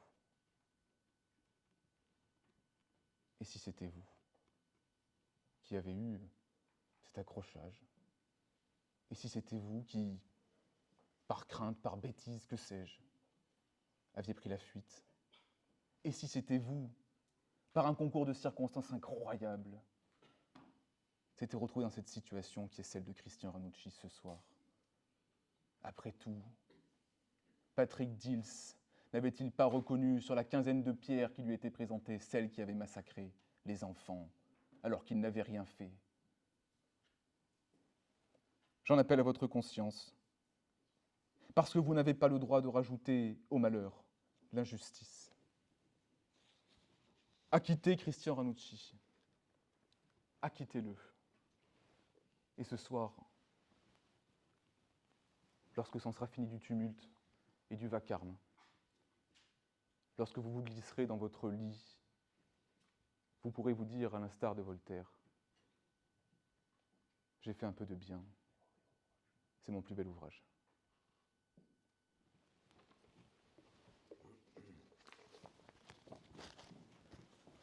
Je vous remercie. Mesdames et messieurs les jurés, la loi me fait obligation de vous donner lecture avant que nous puissions nous retirer de l'article 353 du Code de procédure pénale. La loi ne demande pas compte à chacun des juges composant la Cour des moyens par lesquels ils se sont convaincus. Elle ne leur prescrit pas de règles desquelles ils doivent faire particulièrement dépendre la plénitude et la suffisance d'une preuve.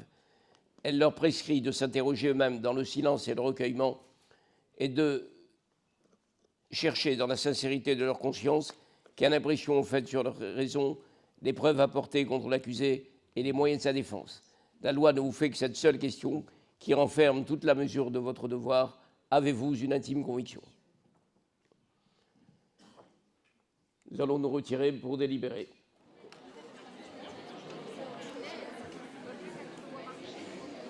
Allez.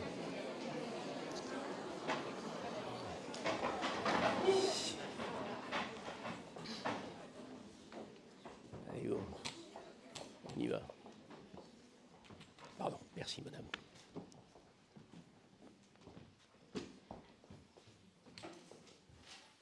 La Cour va rendre son délibéré, vous pouvez vous asseoir.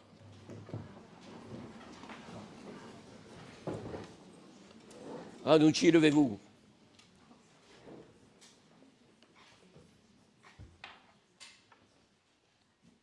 Ranucci, après en avoir délibéré, la Cour et le jury réunis décident de vous acquitter.